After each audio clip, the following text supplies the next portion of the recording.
In today's video, I try my hand at wood cutting, but it's slim pickings. We chat about the pulp and paper industry in Newfoundland and Labrador, and I show you all a traditional baked bean recipe that'll make you drool. Plus, an amazing boil up by a pond. Don't go away, this one is jam-packed.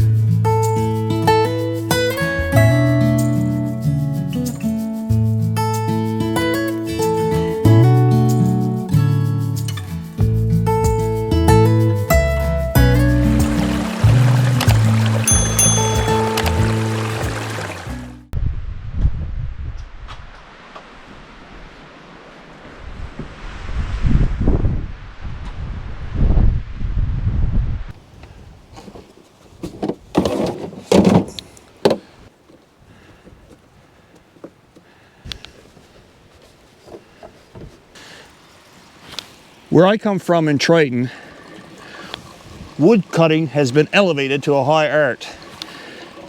The boys out there, I tell you, hardest working people you're ever going to meet in your life. They'd spend half the year slugging it into fishing boats and then the other half of the year with a chainsaw working in the woods. And you can tell by looking at them, they all look like they worked out for about 4 or 5 hours a day in a gym, but they didn't.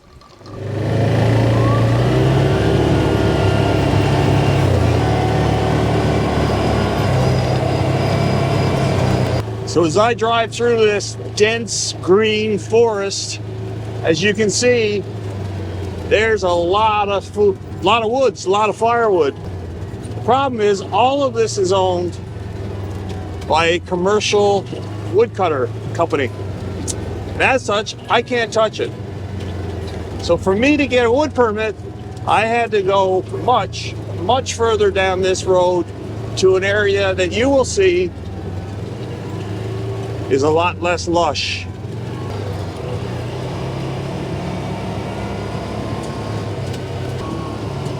Much of what you're seeing is actually replanted trees that the woods companies have planted to ensure a renewable resource.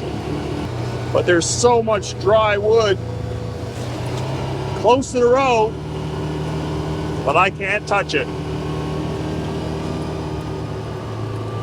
So I finally reached my cutting area, and oh my, what a difference. The vast majority of my area, in terms of where I'm allowed to cut, is stunted spruce, still growing, and spruce, and I mean spruce, standing deadfall. So it is by no means prime pickings here, but I've got to find something to cut. Well, as you can see, the conditions in terms of wood cutting is not great, especially in this area. This is about 9 kilometers in from the road, from my cabin.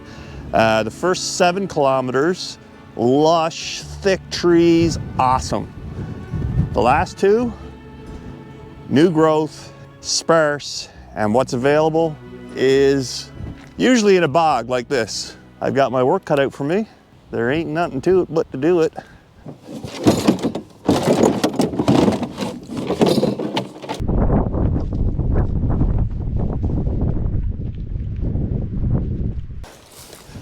Muck and bog.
Chain came off. That's my sign to move what I have up to the truck and see how much I got there.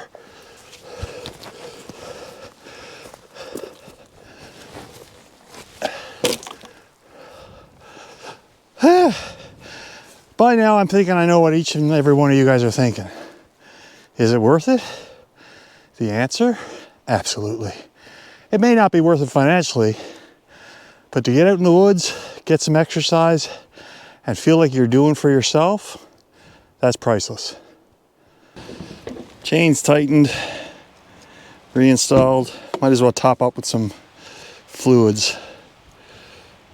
Chain oil, whoops.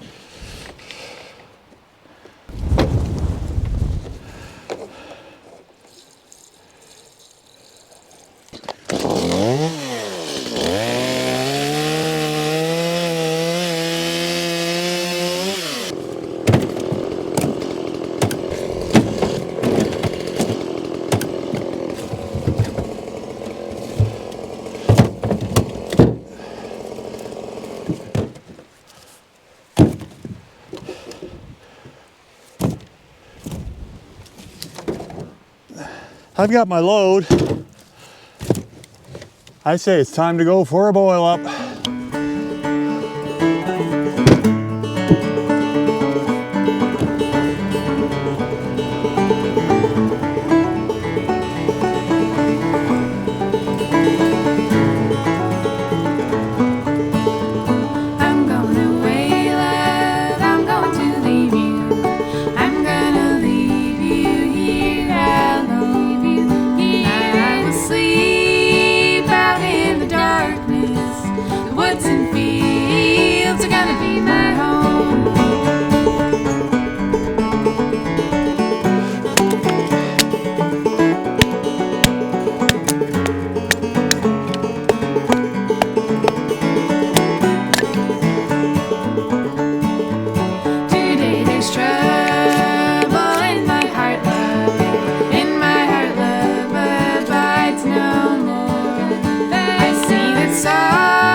I want to talk a little bit about the importance of forestry and pulp and paper in particular in Newfoundland and Labrador.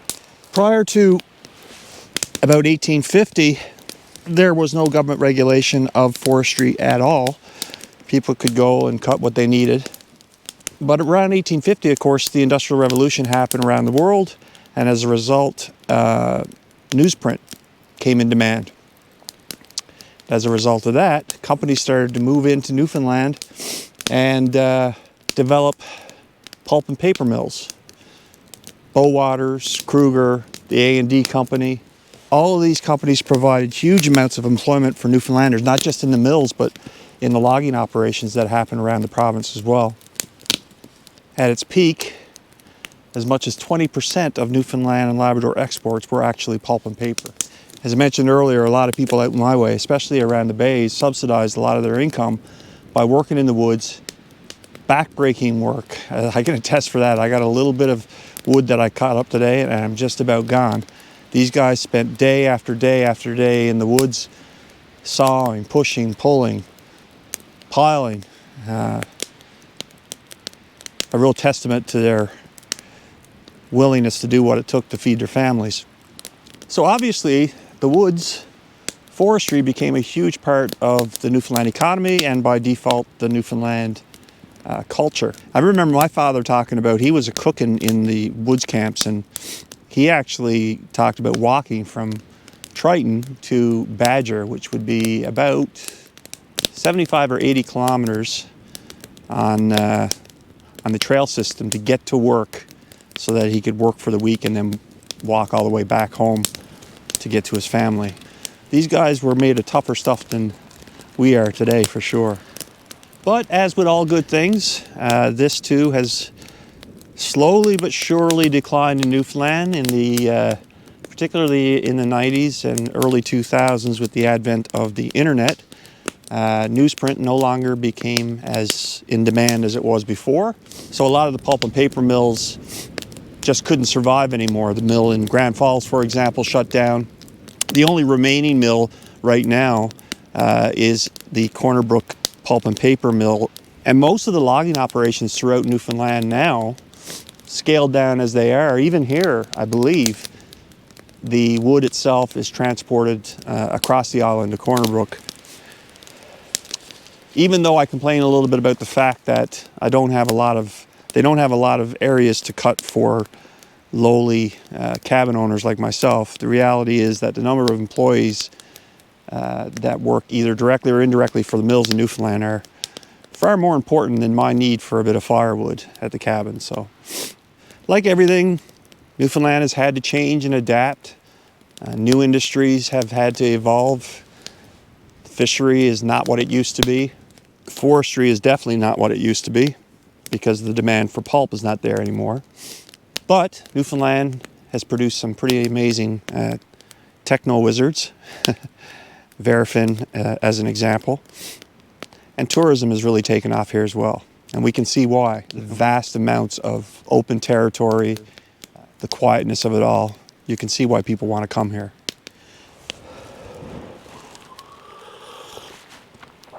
Oh boy, that is delicious. Well, I'm getting ready to eat. I'm going to warm up the food that I prepared yesterday. Kind of a traditional Newfoundland meal. Let's go back to yesterday in the kitchen and I'll show you how I made it. Hey everybody, I hope you're enjoying the video so far. Today I want to make something for you that is a traditional staple in my house and has been since I was a little kid, which is homemade Newfoundland and Labrador baked beans. So in order to make this recipe, you're going to need to do a little bit of preparation. First thing you need to do is soak your beans in some water overnight.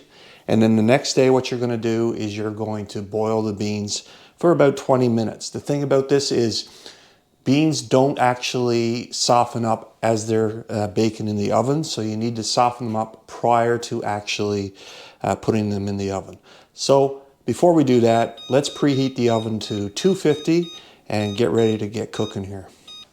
All right, let's take these beans that have been soaking overnight. We're going to rinse them, we're going to put them on and let them boil for about 20 minutes or so.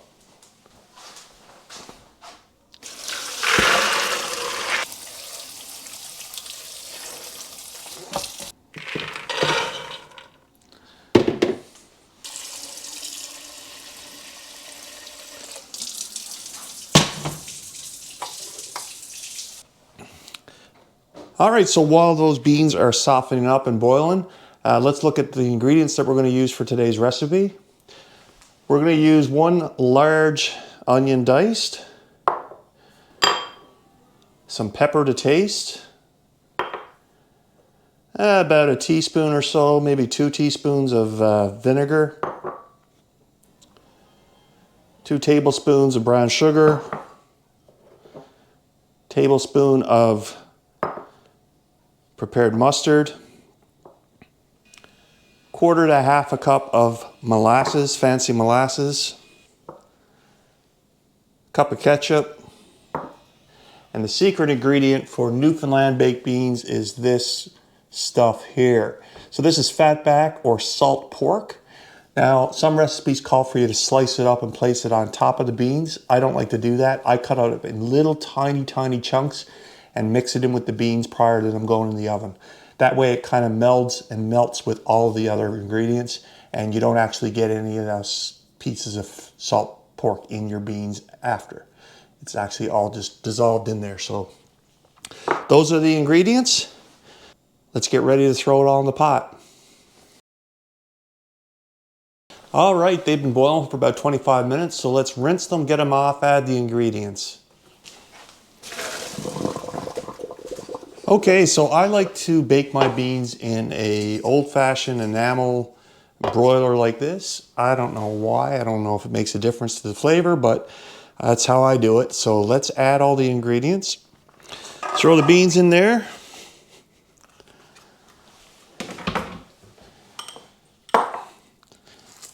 onion rings. When these cook up, it'll give a little bit of texture to the beans. I use a lot of onion. I love onion. Pepper. Vinegar. Brown sugar.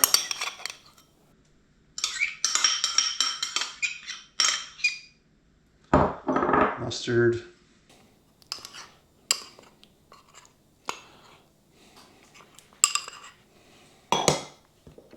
Molasses, ketchup.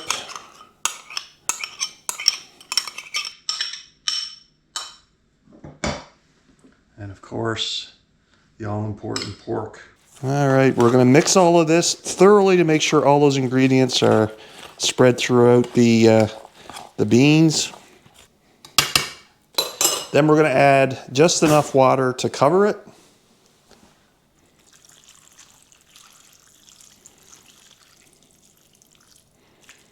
Like that. And we're gonna pop it in the oven.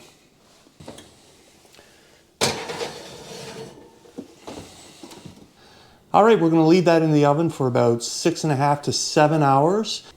And then we have one more step, and then we'll be done.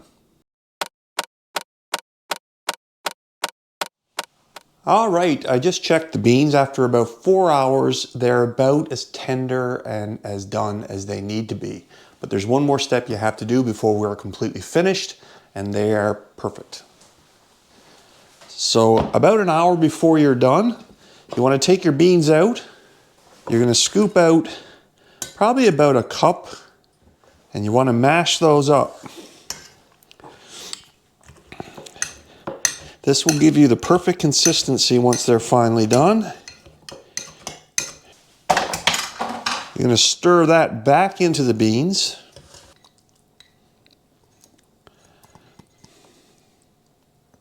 Then you're going to place the beans back in the oven for 1 more hour. So about 4 hours will do it at 250 in most ovens. Then take them out, mash up 1 cup, leave the top off for 1 more hour, and they should be done. So I'll see you back when they're completely finished. All right, that's about it. The time is up, and I want to see how these look, and more importantly, how they taste.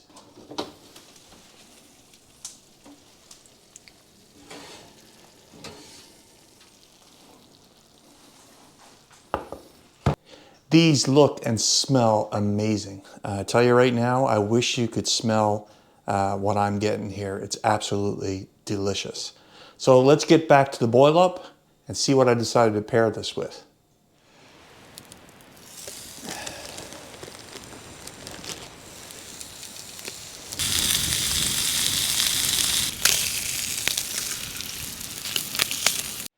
What did I pair it with? I paired it with what every good Newfoundlander pairs baked beans with.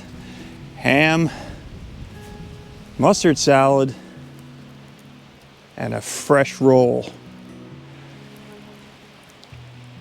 Mmm.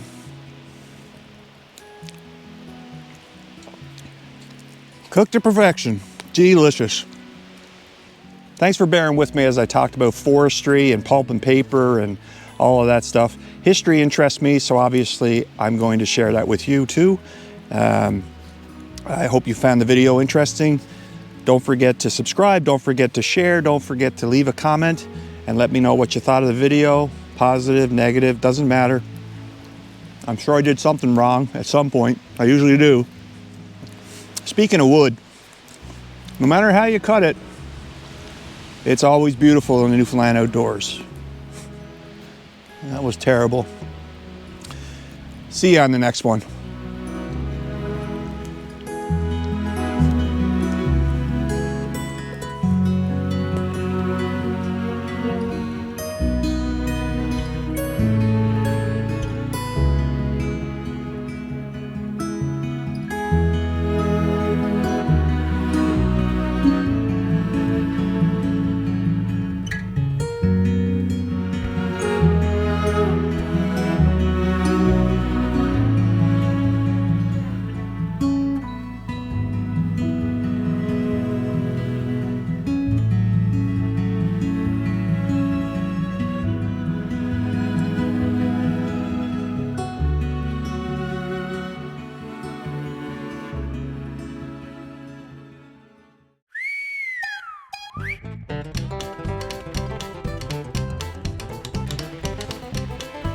But no matter how you cut it, the wood I mean, well, that just about does it for this one, guys. Well, that just about does it for this one, ladies and gentlemen. Well, this just, blooper reel. Can't get my words out.